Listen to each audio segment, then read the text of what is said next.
Live from the Counterpunch Media Studios in Davison, Michigan. It's time for real life, real fitness, real fitness. It's time for Derek Noel. What is going on, everyone? Welcome to episode 44 of Derek Noel Fitness Live. I have another awesome interview for everybody today, and I'll talk about that in just a second. But first, I wanted to make sure that you give this video a like and a share, and if you could make a little mosey over to the YouTubes when you get a chance and subscribe to our YouTube channel, Counterpunch Media, that would greatly appreciate it. We would greatly appreciate it, I should say. It will do us a lot of help. We're trying to get to 100 people subscribed. We're pretty close. I think we only have 15 left. Please be one of those 15. It would help us out a lot. Also, make sure you share this with a friend, or maybe not a friend, or maybe your entire timeline. That would also help out as well. And with this one, since it is another interview episode, I will be in the comments live chatting with people. So if you want to say hi to me or anything like that, feel free to drop your questions or comments about the show, or maybe not even about the show, in there, and I will make sure that I talk to you back, because I like talking to people. So we're going to get with that. So today, we sat down with Mr. Joshua Johnston, goes by Joshi Kobayashi now. It was a joke from his company, Welling Media, with some of his coworkers, and he'll explain that in the video along with some other things. We had a great conversation today. We ended up talking about his transition from a fitness and health coach at Fit Body Bootcamp, turning that into an opportunity, and how it ended up transitioning him into the COO of Welling Media, as well as his entire journey in between, because it is all one big long journey, and he makes sure to line that up. We also talked about some kettlebell training and some mindset stuff, so you're really going to like this episode. Make sure you give him a follow. You can find him at Joshi Kobayashi. We'll drop those things in the description of this video once we're actually done with it, when I can get a chance to actually do that. But without further ado, here is my interview with Mr. Joshua Johnston. I am sitting here today with a man who I first met a couple years ago, when he graciously was able to let us come in and see how he operates at the Fit Body Bootcamp facility that he was running at the time, former facility manager, and currently COO of Welling Media down in Nashville, Tennessee. Ladies and gentlemen, I welcome to the show Mr. Josh Johnston. Yo, what's up? Super pumped to be here, man. Thank you for having me on. Yeah, I really appreciate it, dude. I know it was just kind of like a far ask, but it's always just got to put the asks out, right? Yeah, absolutely. I'm always happy to do stuff like this. I love just sitting down and chatting with like-minded people. So I was pumped when you asked me. Yeah, I was really excited too, because you took a big leap, which I guess we could just get out of the way right now. You went from having an exercise science degree to first doing group fitness sessions, to then still running them, but also managing an entire team under one of, if not the most successful Fit Body Bootcamp owners, and Matt Wilbur. And you basically just took all of that and switched entirely over, just took the leap right into the media world.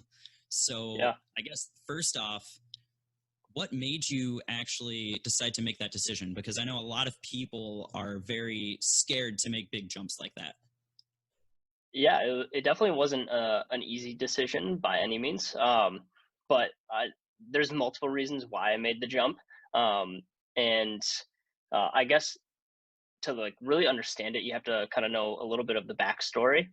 So when I graduated college back in 2014, the training job market was like, hey, you had to have like some sort of certificate, even if you had an exercise science degree, like you had to have some like a certificate to train somewhere, and I just hadn't had mine yet. And so basically I was like, well, I'll move back home with my parents, get a job wherever, and save enough money to get one of these certificates. So that's basically what I did. Is I moved back home, In the meantime, one of my best friends, who is the CEO of Welling Media currently, Chandler, he had a really cool opportunity for me to come on board his family's company in kind of like a subsector of the company that he was starting off. And it's funny because it revolved around headlights for automotive vehicles. And what we did is we customized headlights for cars like Ford Focuses and Ford Tauruses and like really basic cars, but we made them look really cool, really clean, and we marketed them very well. And so it's kind of like the initial start of like how I got myself into like this media realm, is that I had a little bit of experience to that. We had just a ton of success on Instagram early on. It was a pretty new platform at the time, and we grew our following in 1 year from 0 to 60,000 people on that platform. And so we had some success there. Unfortunately, we did not have success in the business because we were 24 at the time, 23, 24, something along those lines. Just had no business sense whatsoever, and just sold way too much of our product that we just didn't have on the shelves. So the lead times on building these headlights was probably 16-hour builds, and so we had probably 6 months worth of sales lined up that we just couldn't follow through on, and it was just a complete disaster on our end. But like really great lessons learned from that. From the production side. But that's kind of how I got my start, is like we just sold everything through social media pretty much. Like all our contacts were through social media. All of our marketing was through organic social media. And so that's kind of how I got my start. And then I left there and then bounced around another job, and then landed at Fit Body Bootcamp when I finally got my my training certificate. And so, to come back around to the Fit Body side of things, working for Fit Body and working for Matt Wilbur, just had a ton of training in personal development and how to be a great leader, and really found that I had a knack for leading people and just being around people in general. And so with that, like you can really do anything with leadership. You can jump into any position. It doesn't have to just be fitness. And so just had a really great opportunity when Chandler reached back out to me and said, "Hey, would you like to come, be my COO of this media agency?" It was just him and I at the time, and it was a huge leap, but just something that that I felt like I had to go do. And I knew I'd miss the fitness industry, and I still do miss the fitness industry, but really I just wanted the opportunity to lead a larger team and to try to build something from the ground up pretty much, which, currently before we had, it was just myself and Chandler. We were working out of his parents. They have like this bonus room above their garage we were working out of for the longest time now. We have 15 employees and a 10,000 square foot facility that we operate out of. And it's blown up in the last year and a half. But like you said, it was a scary jump initially, but, it paid off tremendously, in the long run, because we're seeing a lot of success right now, even with COVID going on. This has really actually strengthened our positioning, and people are finding it more important to do sales online with their business, and so more and more people are just flooding to kind of what we do, which is awesome, because yeah. Like you said, in a year and a half, that's a lot of growth for a company too. There are a lot of companies who don't grow that quickly in 5 years. So yeah, exactly. So the last 2 years we've seen 350% revenue growth. And like it's crazy to like see that scale, and that was our goal for this year. But there's economies of scale to revenue growth, and obviously 350% growth is like super ambitious. And so our hope is to hit it this year, but we're not 100% sure we're going to hit it because it's a pretty lofty goal, but you got to have lofty goals. So yeah, let's actually talk about goal setting. And going back to when you were working at Fit Body, again, like I said, you worked under Matt Wilbur, who owns 7 facilities now. Yeah, he owns more. Area. He just acquired a few more. He had a competing Fit Body in the area that had 3 locations, I believe. And he ended up buying those right before COVID hit. And so I don't know exactly how many he has now. I want to say it's 7, so somewhere in that realm. So But with that, there were a lot of people coming through the doors, a lot of different people basically who came to you for help, because a lot of people will join a place like Fit Body Boot Camp just expecting kind of to be another place. And one of the things that I really felt when I walked in your doors, and what we strive to achieve too, is to just build that community and family feeling where we have people's backs all the time. So you got to see a lot of positive change in people's life, which is great. What are a couple of the common threads between those success stories that you managed to pick up on over time? Yeah, I think the number one thing that I picked up on, and this is a quote from my buddy Mike Rosso, who still works with Matt Wilbur. He's one of their vice presidents currently. Is like anytime like your hand goes to like a door handle or a doorknob, and you're walking into a new room, he always used to use the analogy, bring the joy. And it's one of my favorite things to constantly remind myself, is like anytime I was walking into Fit Body Boot Camp, or even now, anytime I'm walking into, my work, it's bring the joy. Like, you don't know what other people are going through. And if you can just bring a little bit of joy to their life in like a 30-minute period, like on during a Fit Body session, or, even when your coworkers having a rough time, is like, taking like 10-15 minutes just to, connect with them on a deeper level. It's like, you don't know who you can really change, on a daily basis, unless you're really conscious of it. Yeah, I will agree with that 100%. And because really bringing the joy is, you're creating a positive engagement with someone, and a lot of people don't really have a lot of that. So the fact that we as coaches can try and make that connection and give someone that positive engagement is huge in their minds. And it's really big self-esteem booster, I feel like, too, knowing, hey, I can go to this place and I enjoy this place and I have a really good time. And yeah. I really think that transcends just a gym or anything like that. And like you said, you still apply that now, and you just walk in the doors at Welling Media and you want to bring the joy as well. And that is honestly awesome, because I really don't feel like a lot of people do that. A lot of people just go in to their jobs, because you don't need to be a COO or a coach or anything like that. You can be an everyday person who just walks into a place and just tries to make someone happy. You can walk into a gas station and do that. And 100%. Because I do that all the time, actually. A gas station is one of my favorite places, because I know that the people behind the counter are just basically tore down by people anytime there's a little mistake. So I just try and bring a little bit of joy and treat them like a real human being, which a lot of people tend to forget sometimes, especially with people in the service industry. Full disclosure, I spent 6 years honing my craft with customer service stuff and talking with customers before I even thought about becoming a coach. So that actually translated really well too. But I know just from being in their shoes what they were going through. So being able to bring that joy to them it really gives me a sense of fulfillment, being able to make their days, when a lot of times they probably just hate the fact that they have to be there sometimes. Yeah. I love that, man. So here's going to be a little pause. Yeah, that's okay. Good thing we can edit. Yeah, right. No, I was just trying to think of, here we go. Even though you are a COO and technically you are out of the fitness industry, I know that you're still working out. We're friends on Instagram. You post stuff all the time about it, which is awesome. And you can tell it's definitely a passion of yours. And I was doing a little snooping with Welling Media, and I noticed that one of the benefits that you offer is a gym membership. What's the purpose behind offering a gym membership for your employees?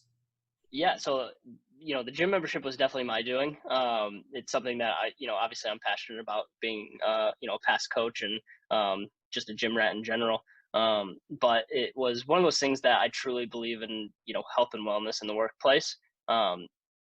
It helps just mentally with a lot of different issues, and then just the fact that healthy workers are going to show up more often than unhealthy workers. So it was like almost a no-brainer, and it was an easy sell to Chandler, because he enjoys going to the gym as well, of just like, hey, like, we should provide this because if our employees are sick less and they're injured less and they're, if they're more focused during their work hours, like they're, it's 100% worth it for us to spend, on a corporate membership for each of our employees. Like in the long haul, like it will make us more money than if we don't do it for them. So it was 100% one, a passion play, but also tactical as well. So yeah, it's really cool always seeing companies that are forward thinking of, hey, like come work for us and you'll also get a gym membership on top of benefits and all of that stuff.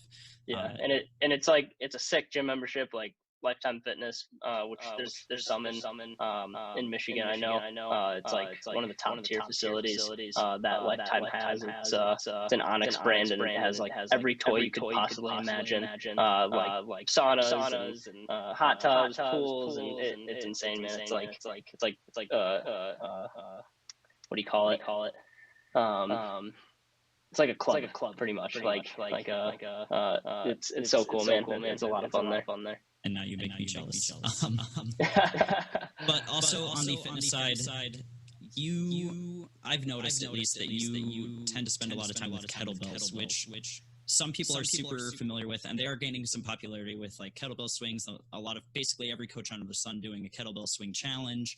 And you actually, I think, kicked off the year with a kettlebell swing challenge, which I thought was awesome. And I was actually doing the same thing. I just had to use a dumbbell for it.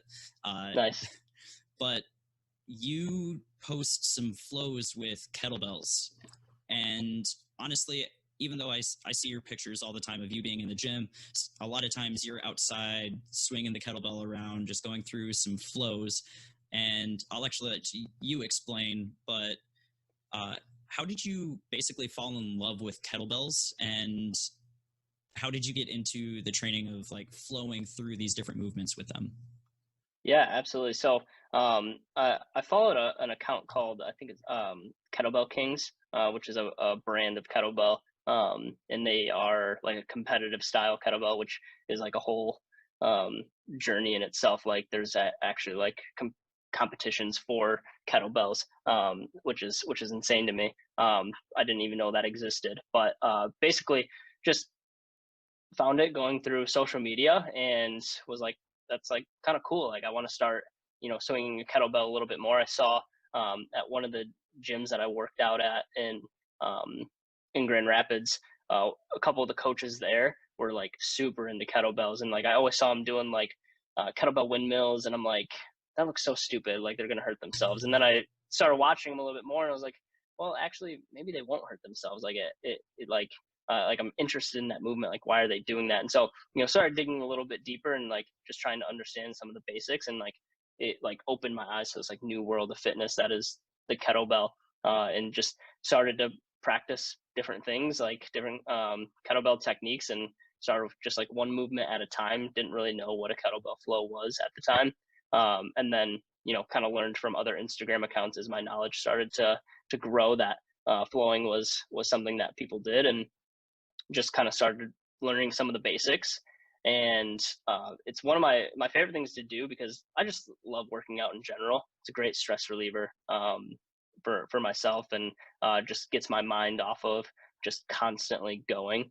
And I think that's what I love about it the most, is that aspect. But because I'm a gym rat, I'm like always constantly suffering from injuries and just minor tweaks, and like, because I love to lift heavy and I love to do all the stuff that you probably shouldn't do multiple times in a week. And so for me, it really implemented a new strategy into my fitness that could make it to where I could work out almost every day. And basically what I do now is I implement it on days when I probably should be like resting, and just so I can get some movement in and just like have some fun. Like I use like I think it's 14 kilograms kettlebell, and it's it's super light, but it's so much fun to just swing around and just move and like just hit multiple different body parts throughout the flow. And that's really what I use it for now, is like on my rest days I'll just go outside and get some sun and just move around a little bit. Like it really doesn't have anything to do with gaining strength, or for myself at least, it's all about just moving and recovering and making sure you do that. Yeah, exactly. And just getting my fix for the day. Cause I, you know, if I don't work out for a day, it's like one of those things, like as meathead as it sounds, like I honestly feel different and I feel like bad. And so like for me, like being able to do just a little bit of something, you know, kind of gets me that fix. Yeah, I totally feel that. When I don't do anything for a day, I feel like I'm just naturally more grumpy, which Yeah. I try really hard not to be, because again, I try my best to stay positive as much as I possibly can, just because for my own mind and for my own monkey brain, like I need to stay in that zone. But when I don't, it's literally a physical change and a mental change in the body. So I totally feel where you're getting that from. And I think a lot of people can actually relate to that too. Plus, you know, helping run a business is a lot on the mind too. Oh, 100%. Yeah. It's something that you have to think about constantly. And there's really no scheduled hours. It's like you're always on call type of thing, and you're always putting out fires. And but it's definitely worth it. The juice is worth the squeeze. Yeah. I know you actually have something to be getting to very soon. So I guess the last thing I will ask real quick, just to make sure that you have enough time to do what you need to do. Where can people find you?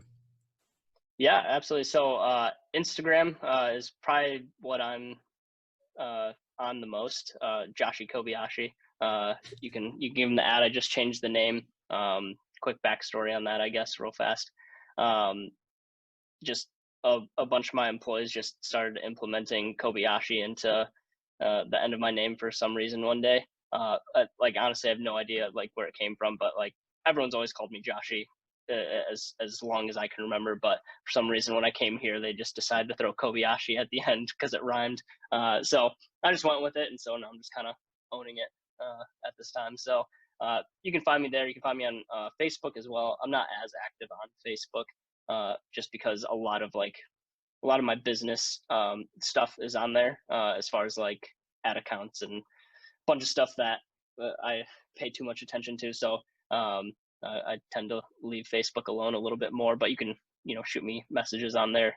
But Instagram, Facebook, those are the two places I'm at mostly. And if someone was interested in getting a hold of Welling Media for whatever they would want to get a hold of, how can they get in touch with the company? Yeah, absolutely. So there's a couple emails. I believe there's a couple emails on our website. I'm pretty sure that there's some stuff for our sales department. Or you can DM me. I can kind of point you in the right direction as well. We don't really have like a phone number. Normally it's like honestly it's crazy. Like everything's through direct message now, and most of it's like, you know, that's just how you communicate with people. So it's just kind of what we went with. Yeah, and I think the website is welling.media, correct? Yep. Super simple. Just welling.media. People are always like confused. Is it welling.media.com? Like, no, it's just like welling.media. That's it. You'll find it. I was so happy when they started implementing the other ones besides like .com and stuff like that. Yeah. It's super cool. It makes it like way cleaner of a look and makes it look really professional. Yeah. Plus, it's a lot easier to find, especially when you can have something like welling.media. So yeah. Oh, for sure. All right. I really appreciate you spending your time with me today, Josh. And I will definitely be keeping in touch, and hopefully you enjoy the rest of your weekend once you're done with work, if you even really get weekends. I do get weekends. Sometimes I work during them, sometimes I don't. It just kind of depends on where I'm in my workflow. But this weekend will definitely be a chill, relax weekend. Lots of fun planned for this weekend. Going out to the lake house and nice. Riding on some jet skis and all that good stuff. So it'll be a lot of fun. Yeah. All right. I appreciate it, man. Yeah, man. Thanks for having me on. We'll definitely have to do it again sometime, because I feel like that was super short, and we'll jam out a little longer on the next one. Yeah. Sounds good.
Okay.